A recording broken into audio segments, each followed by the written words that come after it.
مادری من بسیار از خردشان به پدر و به مادر کلان شدند. پدرشان تا یک زمان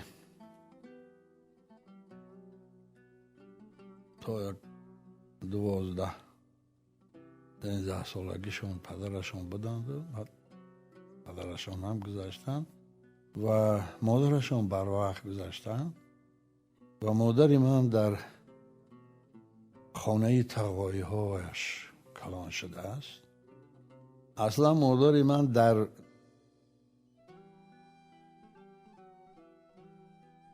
دهه شیراتله خانقاه کوهی حصار شادمان تولد شده است.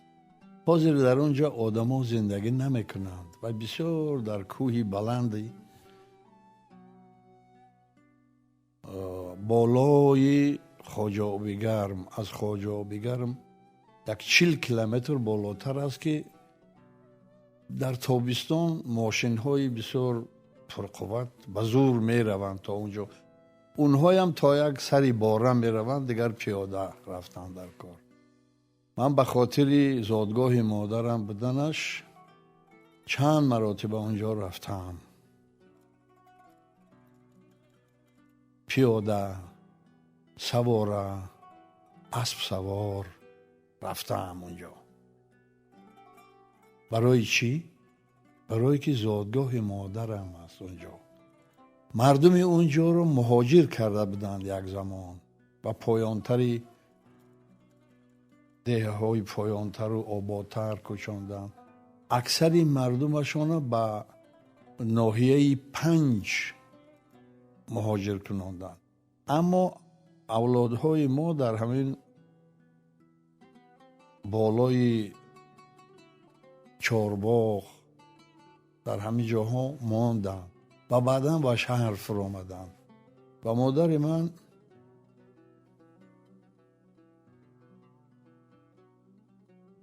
گویم که یک دوره نسبتاً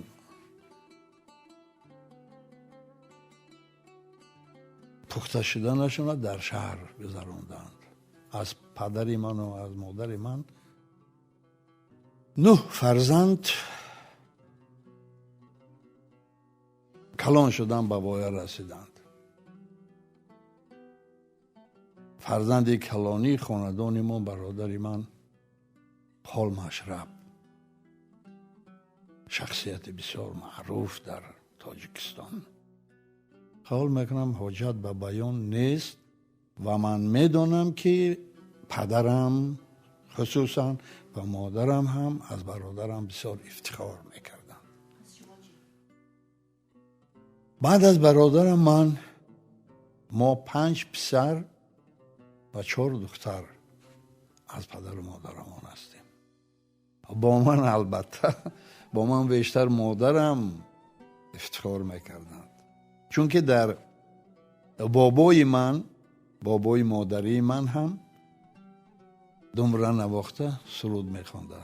یک روز از پدرم خواهش کردم که به من یک اسباب موسیقی خرید. یک روز من گرفت و به بازار یکچینار آورد. یکچینار اون وقت بازار مرکزی شهر دوشنبه بود، بسیار بازار کلان بود و ما از پیش همون رسته دکان ها می گذاشتیم. در یک جا سکریپکا آویزان بود، سکریپکا با سیمچوبش. من گفتم من بخره. حالا که من نمیدونم و چی اسباب است، چی خیلی می نوازند باید، چی کار میکنم باید جور کردم بشد، نه میتونم یا نه. همون من بخره، همون خریدن من با. و من آمده در خانه همون به طرز خودم جور نه، البته همون سیموی از حق کرده. بعد همین باید سمیچوک میگویم برسی، همون سیمچو باشه، همون قطع غیج و غیج و غیج و غیج و غیج بسیار دغل میبرود ناجور. من خودم باشم غیج و غیج گفته گویا که همین سرود میخوندم و جوره هایم همین خیلی در درونی همین ده همون میگشتیم میدویدیم و جوره هم از پشتم هم قیش کرده، اونا هم قیش گفته، همه بسر میبرداشتیم. این اولین چیزی بود که برای من پدرم خریدن و بعدا با مرور زمان بعد در مکتب از همون صنف اول به همون در همون مکتب ها کرژاکای هوسکارا بودن و در مکتب ما بهترین استادای کسبی حرفه‌ای درس میدادن و من به اونجا شامل شدم و به صنف رباب و از همونجا سر شد دیگر. من اصلا میخواستم حافظ شوم، سرود سراینده شوم، لیکن بعدتر در تقدیر من باز یک چیزی رخ داد که من به سوی تئاتر، به سوی هنری اکتوری کشید. لیکن سرودخوانی ما بحث نکردم، حاضرم میخوانم و در خزینه رادیو نه کم از 60 سرود من ثبت شده است در برابر کاری که گفتم، کارهایی که گفتم. یوسفی گم گشته باز آید به کنعان غم مخور، یوسفی گم گشته باز آید به کنعان غم مخور، کوبه‌ای احزان شود روز گلستان غم مخور، کوبه‌ای احزان شود روز گلستان غم مخور. ای دلی غم دیده حالت به شود دل بد مکن، ای دلی غم دیده حالت به شود دل بد مکن، وین سری شوریده باز آید به سامان غم مخور، وین سری شوریده باز آید به سامان غم مخور. من هم برای مادرم چند مصرع ها گفتم.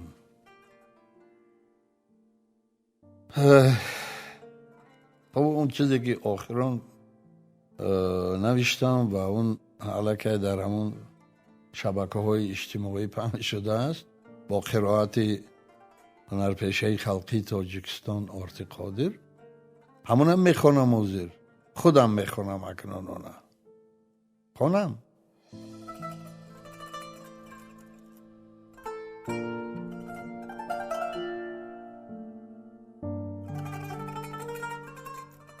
بر چهره موسیچه اگر می نگرم، ماننده روی آچه است در نظرم،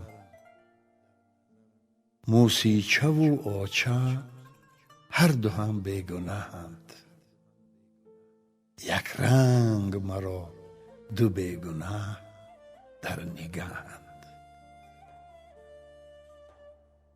موسیچه برای دانه سرسان است، آبیله دست آچه از شگدان است، موسیچه برای جوجهش میکوشد، از سینه آچه بچهش مینوشد.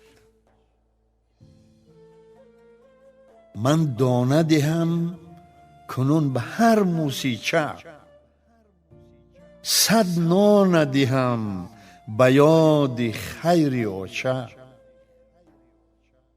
شیری که به من داده ای از سینه پاک، بر روح و روان من بود چون تریاک.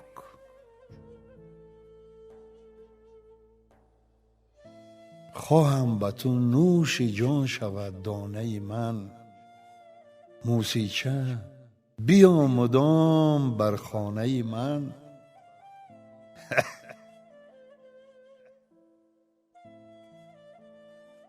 چون آچه من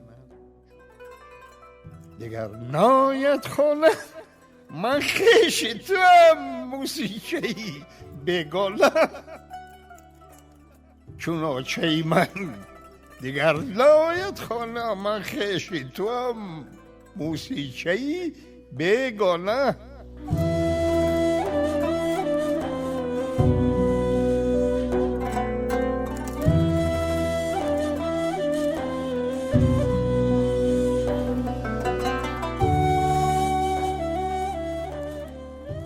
سالی هفتم است که مادرم از دنیا گذشتم.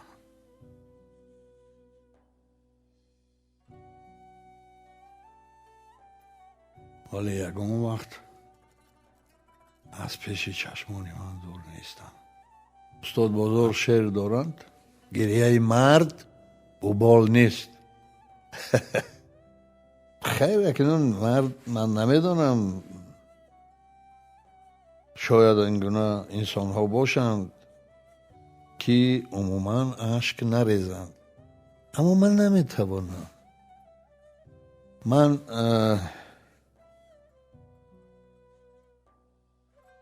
مثلا اگر ببینم که یک جوجه که گندش که از لانهش افسیده است، لچک است ولی و بیچاره عذاب کشیده است، من نگریسته نمیتوانم. یا بینم که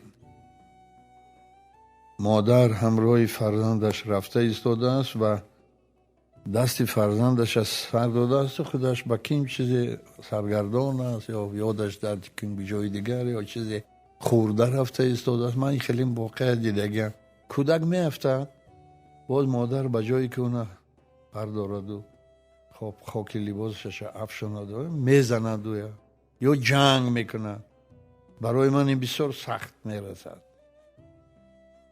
من خیلی لحظه آب چشمم میبره. من یک شعر دارم برای مادرم. باز مادر و پیریت گشته خراب، یعنی که چو ماه بوده گشتی مهتاب، تابنده بودی چو آفتابی سر ما، تابنده شده ما تو گشتی ناتاب. مادر نشود زندگی از سرگیری، شیرمستکی لولپه چدر برگیری. با ضرب نوای مشقی تی تی پاپا، دستی پدر و دامن مادر گیری.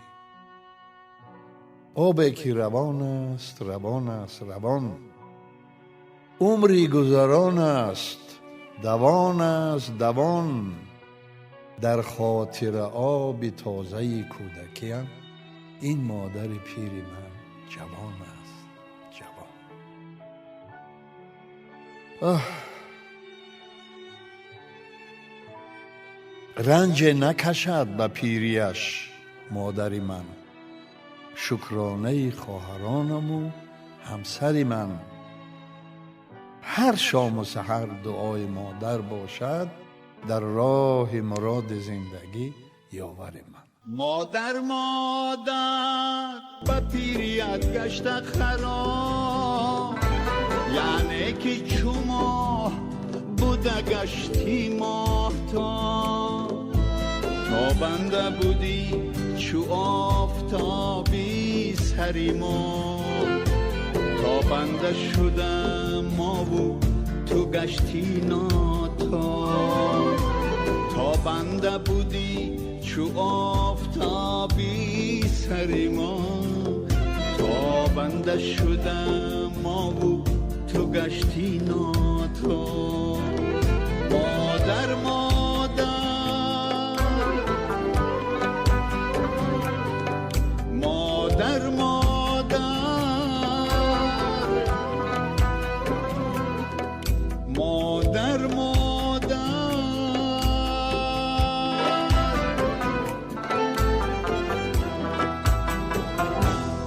و این شعرم وقتی که من نوشتم مادرم بر حیات بودن در خانه من و الکی مادر من گفتم که بسیار پهلوان جوسه بودند، هرچند که قامتشان چندان بلند نبود. پدرم خیلی قامت بلند بودند، مادرم قامتشان پستر بود، اما جسماً چنان بقوت بودند که یگان من ندیدم که مادر من در یک جا نشسته فراغت کرده باشد. فقط در حرکت بودم. این گاو و مالی که در خانه داشتیم و این دیگر کارها همش میکردن مادرم. فقط خودشان میکردن. و در آخری عمرشان یک کمی بیمار شدن و همون گوشتی بدنشان آب شد، ریخت. و مادرم خورده کک شدن و من هر صبح همراهشان میشتم، چای می نوشیدم و دعای مادرم می گرفتم هر صبح. و شامم که می آمدم دعاشون رو می گرفتم. و همین چیز، همین شعر، همین یک چیز زنده بر این پیدا شد که در جوانی چگونه بود مادرم، در پیری چه خیل. لیکن مادری من رنج نکشیده است. در چند مدت آخر که مادرم بیمار بود، همه خواهرام به نوبت می آمدن، یک روز، یک شب و روز همراهی میکردن در برابر اون که همسر من خودش همه مهربانی های نسبت مادرم میکردن. اما باز یک نفر شب می آمدند و روز تا روز دیگر می ایستادن و مادرم یگان ذره مثلا احتیاج به چیزی نداشتن، همیشه همه کارشان جا به جا بود. هر روز سحر می روم، پگاهی پیش از کار آمدم می روم اینجا درخشان دعا می خوانم.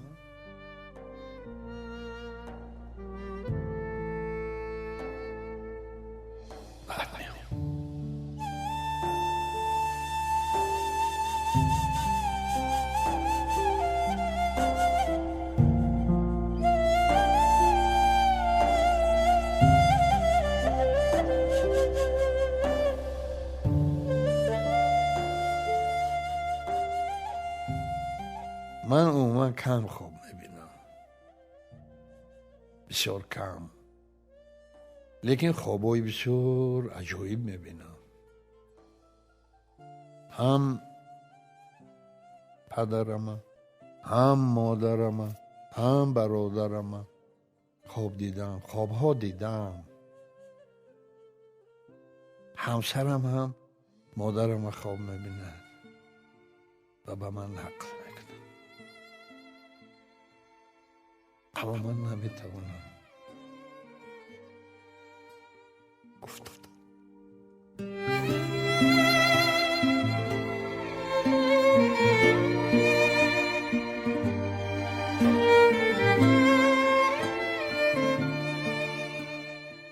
مادر نصیحت‌های بسیار کردن برای ما، خیلی به یادم میآیند، حاضر هم به یادم میآیند. اگر همین خیلی نصیحتاشون همش اگر جنبش کرده گوییم، راست گپ مادر مویه به جوانمردی بیشتر هدایت میکردم که همین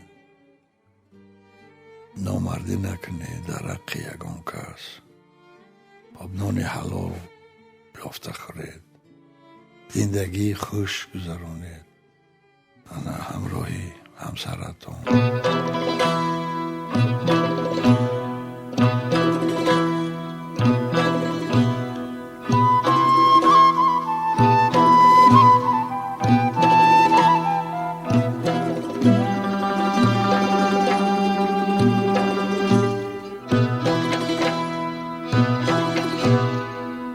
حالا که مادر زنده هست، تا نفس آخرین مادر در غم فرزندش است، عیان و ناعیان در غم فرزندش است.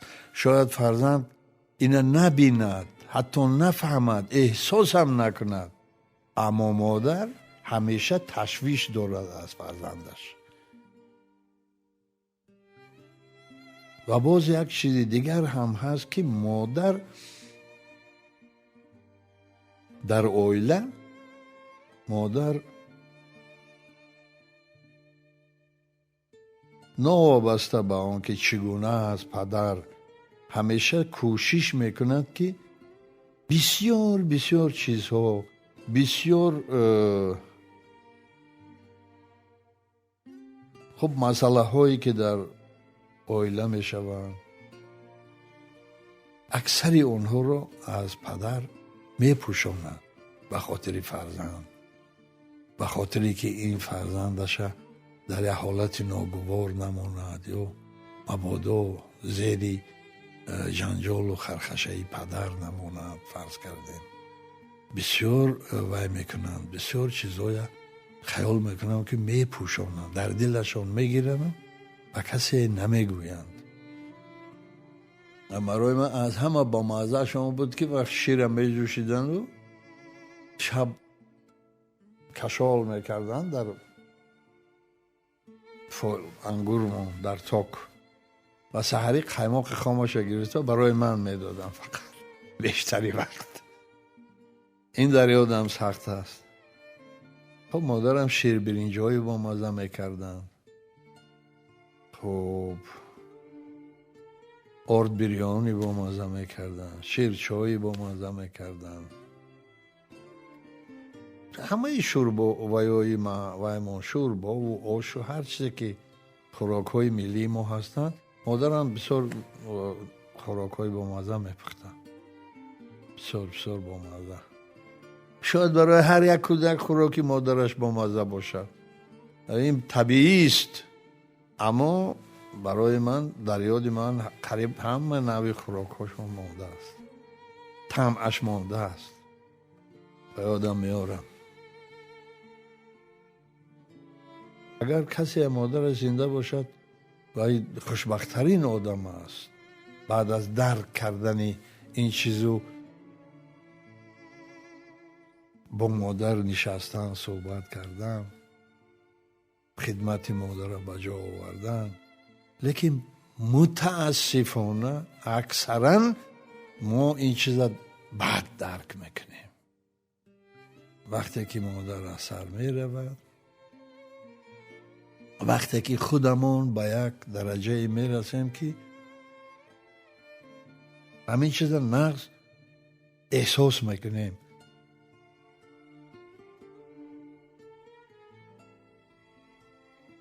درک میکنیم.